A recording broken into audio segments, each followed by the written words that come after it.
Une femme.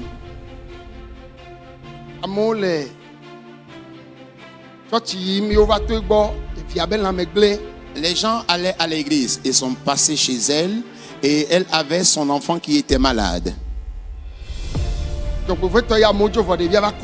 Malheureusement, lorsque les gens sont partis à l'église, l'enfant est décédé.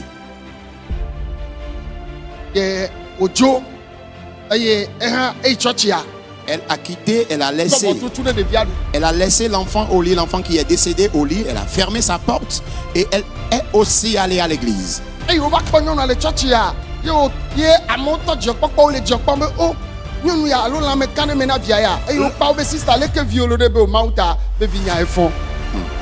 Alors, lorsque les gens ont vu la sœur qui avait son enfant malade à l'église, et ils l'ont vue et ont constaté qu'elle aussi se réjouissait au moment de la louange, les gens étaient étonnés, les gens se posaient la question à savoir si peut-être la santé de l'enfant s'est améliorée. Et effectivement, lorsqu'elle a été interrogée, elle a dit oui, par la grâce de Dieu, l'enfant va beaucoup mieux.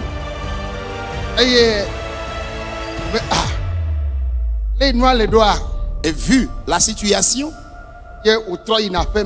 elle retournait donc à la maison. Les gens le suivaient. Et jusqu'à ce qu'elle n'arrive à la maison, ce qu'elle avait dit à Dieu, c'est que je ne vais pas enterrer mon fils. Ça, c'est ma foi. Parfois, même un simple fidèle, un membre de l'église peut avoir une plus grande foi que le pasteur qui dirige l'église. Et jusqu'à ce qu'elle n'arrive à la maison,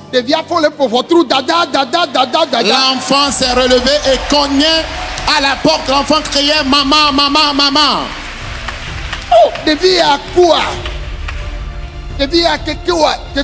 Cet enfant qui était mort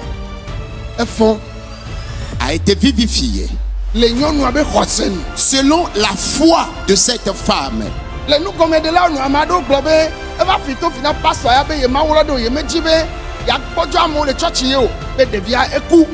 Dans les investigations, dans les recherches, ailleurs, il a été dit qu'elle est allée informer le pasteur qu'effectivement son fils était décédé. Et elle dit qu'elle ne voudrait pas semer le découragement au sein de l'église, au sein de l'assemblée. Parce que si elle arrive dans l'église et commence par se plaindre comme quoi son enfant est décédé, les gens seront découragés et vont se disperser de l'église.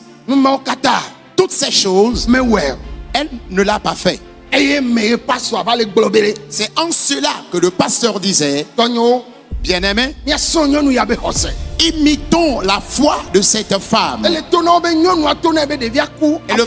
le pasteur disait: la femme est venue m'informer que son fils était décédé avant qu'elle ne quitte la maison pour venir à l'église. Mais elle était rassurée.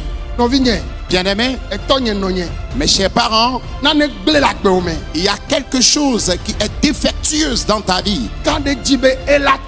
Rassure-toi que les choses vont changer.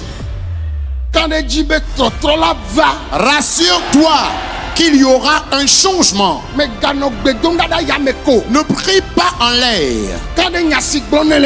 Crois en ce que tu dis dans ta prière. Ne vous fâchez pas, répondez fortement. Amen.